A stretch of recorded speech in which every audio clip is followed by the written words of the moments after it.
Welcome into the PFF NFL Daily. Happy draft week to all of our many listeners and viewers. We appreciate you guys. So let's talk a little NFL draft, and let's talk NFL draft quarterback, Sam. Here in draft week, there's a lot of buzz, but we're finally going to find out Thursday night what's actually going to happen. So on Thursday night, Sam, our question today is how many quarterbacks hear their name called Thursday night during round one? Man, I just remembered that the comments section hates this T-shirt, my pineapple T-shirt. The last time I wore it, I got all kinds of hate comments in the comments. But tough. We're gonna roll through it. Maybe I think somebody loves it. Let us know if you actually like Sam's T-shirt. Maybe somebody. I think 3 end up going. I think Malik Willis is 1. I think Kenny Pickett is 2. And then the third one, I think, is the wild card. That could be any of the next 3, to be honest, whether it's Matt Corral, whether it's Sam Howell, or Desmond Ridder. I think somebody is going to like one of those QBs enough to get them somewhere later on the first round. To me, I honestly think that Carolina might grab Kenny Pickett at 6, crazy as that would be to anybody other than Carolina. And then Malik Willis is the one I think that's just guaranteed to go in the first round somewhere. And then the third guy being the X factor. I hate when I agree with you. I was going to say 3 as well. Look, you know me, I would buy into that late draft hype, right? I knew Justin Herbert was going to the Dolphins, completely bought into that a couple of years ago. So I'm buying the Kenny Pickett to Carolina rumors. So I think that's real. I believe the Malik Willis stuff with Pittsburgh, right? So whether it's at 20 or them going up to get him, I believe Malik Willis becomes a Pittsburgh Steeler at the very least, unless someone else gets him ahead of him. I'm going to say the third one's Desmond Ridder, though. I think that's the guy that's going to be a little bit more attractive at this point in the process, right? For a late first rounder, which I think he would be, whether it is the Lions or another team trading back into the first round to get him, I think Desmond Ridder brings a little bit more of that. Feels like what he brings is more potential than, say, a Matt Corral or a Sam Howell. So I'm going to go with Ridder being that third guy, but I agree that it's 3 total players. To me, Desmond Ridder is the player. All of the descriptions that people give for Kenny Pickett in terms of, he can start day one, he understands defenses, he's accurate, like all these things that we hear as the plus column for Kenny Pickett, and the reason that a team like Carolina might draft him at number 6 overall, because they're desperate and they need a day one starter and they need a guy to be really good right out of the bat. To me, those things all describe Desmond Ridder better than they describe Kenny Pickett. Like, he's the guy that actually has a pretty extensive tape of legitimately reading through defenses, working through progressions, being really good at doing that. He's got the final year, big PFF grade as well. Wasn't quite as good as Pickett's, but was right there. It was right up there and 90 type of grade. He doesn't have the drawbacks. Like, he doesn't hold on to the ball in the pocket in age. He has better pocket presence. I think he's better equipped to start day one. I'm not 100% sure how the world, the community, or even just the Panthers decided that, Kenny Pickett is the guy to hit your wagon to as the quarterback you need to take if you're grabbing a day one starter, and Desmond Ridder just kind of falls by the wayside. We did discuss this on the main PFF NFL podcast about Ridder. I think the big question mark being high percentage of uncatchable passes, but also when he's on target, he's really on target, right? He's not like putting it on the wrong shoulder and all that stuff. He does have some accuracy to his game. He just, got to clean up some of those misses. I think Ridder's athleticism, though, is what's going to be so attractive. All your points are valid, probably works through the system a little bit better than, say, Kenny Pickett. But I do think people are going to look at Ridder and say there's some untapped potential there. He's working with Jordan Palmer, movement skills, all this stuff. I feel like Ridder's going to get squeezed in to that first round. I want to turn it a little bit, though. And by the way, we have to say something nice about Kenny Pickett. He was our, one of the highest graded quarterbacks in college last year. He's got bigger hands than I do.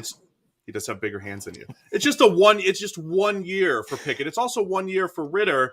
But I do think Pickett stylistically isn't really Mac Jones, and he's getting put into this Mac Jones category of trust, run the offense, and accuracy. And I think Pickett's at least a couple rungs below that, but still a good player. Yeah, I don't hate Kenny Pickett. I just think he's being misdescribed or like incorrectly labeled. Like, anybody referring to him as this Mac Jones style of quarterback, I think is just wrong. Like, that's not how he plays the game. He holds on to the ball. Like, he almost plays like Andrew Luck more than he plays like Mac Jones. You know what I mean? Like, a lot of the things that he does are late in the play. Like, late in the play is when he makes a lot of good things happen. But you kind of need to be Andrew Luck to get away with doing that at the NFL level. And even Andrew Luck, when they finally said, "Hey, Andrew, how about you get the ball out of your hands a lot quicker than you've been doing for the last 5 years?" When they finally did that to him, like, Andrew Luck became the full version of Andrew Luck. Like, we got the final created, the final iteration of what Andrew Luck could be, and got the best version of Andrew Luck. So it's just that he's not this like hyper quick processor, knows how to run the offense, gets the ball out of his hands, the facilitator that a Mac Jones style of quarterback is. He plays in a completely different way. Doesn't mean he won't be successful, but it does mean that, like, that style of play, I think, is not conducive to like day one rookie success. I think those guys that play in that kind of style are typically going to struggle more. And look, if Andrew Luck was the third best quarterback in his draft class year one, like, RG3 was better, Russell Wilson was better. Andrew Luck took a while to get going because he took an age with the ball, and you're going to get sacked. You're going to have problems because you put yourself under pressure all the time, because in the NFL, those pockets collapse pretty quickly. So it's not that I don't think Kenny Pickett can, become something down the line. I just think this idea of him as being like the safest day one starter is way off. Right now, you can get 50% off a PFF Elite annual subscription using the code DRAFT50. With 365 days of Elite, you can get all of PFF's locked article content, the NFL Draft Guide, completely unlocked mock draft simulator. It's promo code DRAFT50 for 50% off a PFF Elite annual subscription. Also, be sure to check out the PFF Draft Show. We're live all 3 days of the NFL Draft, including a Sunday recap. Go to PFF.com for a one-of-a-kind draft tracker during the show, which will have grades and data on every single selection. I want to pivot this a little bit. By the way, I mean, Panthers fans are really excited that you just called Kenny Pickett the next Andrew Luck, and we're definitely equating those two. That's the takeaway here. What about Sam Howell and Matt Corral? What do you think it would? Again, you said, hey, we're not surprised. You wouldn't be surprised if they were the third quarterback, right, after, say, Malik Willis or Kenny Pickett, if they were the third off the board in the first round. But what's keeping those guys out of the first round? I do agree for Matt Corral, it's, hey, the offense and question marks. With Sam Howell, a lack of progression, right? He was a really good true freshman. He was a really good true sophomore, a really weird true junior year where Sam Howell became a fullback at quarterback instead of a passer, even though he looked like he was on the path to maybe being the most polished passer in this class. What are your thoughts on Sam Howell and Matt Corral, and maybe why they aren't as heavily talked about in the first round conversation? Well, I think the thing that ties them together is the offense. They both ran this RPO heavy or an RPO heavy style of college offense that is very, very far divorced from anything they're going to be running at the NFL level. So consequently, there's just more projection from either guy to any offense that they're going to be running in the NFL. You can see a much smaller direct line from Desmond Ridder at Cincinnati to what he's going to be doing in the NFL, even from Kenny Pickett to the NFL, even from Malik Willis. Like, you can see a clearer straight line, if just because teams are going to be building an NFL offense that more closely resembles his college offense. The other two guys, so you've got that big projection that needs to happen. I heard right at the start of the process that Matt Corral has some kind of like attitude, maturity type question marks, off-field stuff, and then that disappeared. Is he a two cell phone guy? He's not a two cell phone guy, is he? I haven't heard that, but that all kind of disappeared for a while and it went quiet. And then recently, again, I've heard that come up again.